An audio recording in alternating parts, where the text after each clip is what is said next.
बिस्मिल्लाहिर्रहमानिर्रहीम। स्टूडेंट्स, आज lecture number 2 law of conservation of momentum, इसको हम स्टडी कर रहे थे। आज फर्दर हम इसकी डिटेल्स को देखेंगे और कुछ एग्जांपल्स की मदद से इसको समझने की कोशिश करेंगे।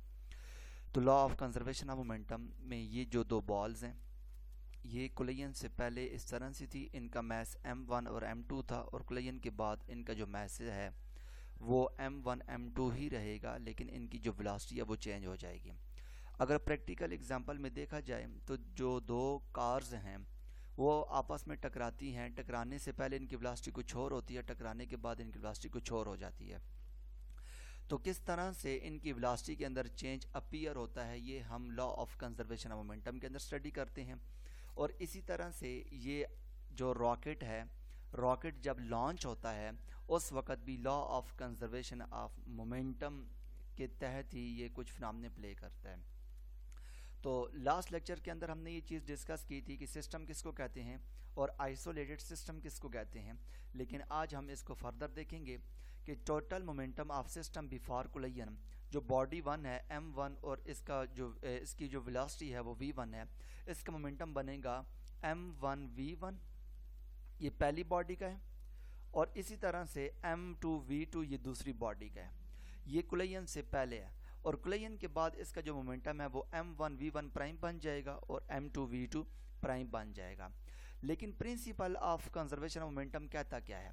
Principle of conservation of momentum states that if no external force act on the isolated system, the final total momentum of the system is equal to the initial total momentum of the system। कि अगर कोई external force ना आए, तो अगर कोई भी external force body के अंदर या सिस्टम के अंदर दाखिल ना हो रही हो, तो उस केस के अंदर जो फाइनल मोमेंटम होता है, मतलब है कि जो बाद वाला मोमेंटम है, कोलिजन के बाद वाला मोमेंटम, फाइनल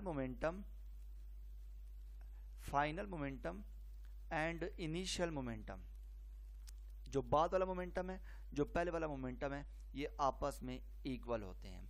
मतलब ये है कि टोटल मोमेंटम बिफोर कोलिजन हमेशा बराबर होगा टोटल मोमेंटम आफ्टर कोलिजन। तो जो टोटल मोमेंटम बिफोर कोलिजन है m1v1 प्लस m2v2, ये बराबर होगा m1v1 प्राइम और m2v2 प्राइम। ये हमें कब कब देखने को मिलता है? ये तब देखने को मिलता है जब दो बॉडीज़ हों और दोनों बॉडीज़ आपस में कोलाइड कर रही हों। इस केस के अंदर दो बॉल्स कोलाइड कर रही हैं, इस केस के अंदर दो कार्स आपस में कोलाइड कर रही हैं, इस केस के अंदर रॉकेट लॉन्चर और ये इसका जो लॉन्चिंग पैड है ये आपस में कोलाइड कर रही हैं। कोलिजन से पहले क्या सिचुएशन होती है, कोलिजन के बाद क्या सिचुएशन होती है, ये सारी की सारी जितनी भी चीज़ें हैं ये हम इस law of conservation of momentum के अंदर स्टडी करते हैं। Total momentum before collision, total momentum after collision हमेशा बराबर होता है। जो law of conservation of momentum की जो एग्जैक्ट इक्वेशन है वो ये है m1v1 प्लस m2v2 बराबर है m1v1 prime plus m2v2 prime.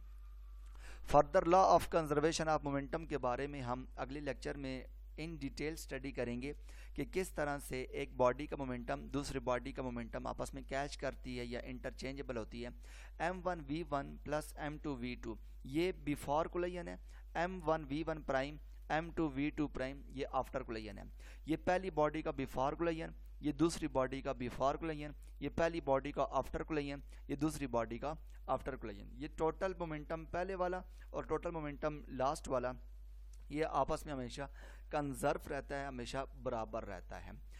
ये था हमारे पास स्टूडेंट्स लेक्चर नंबर 2। इसके अंदर हमने law of conservation of momentum को देखा और इसकी इक्वेशन को ड्राइव करना देखा। Thank you.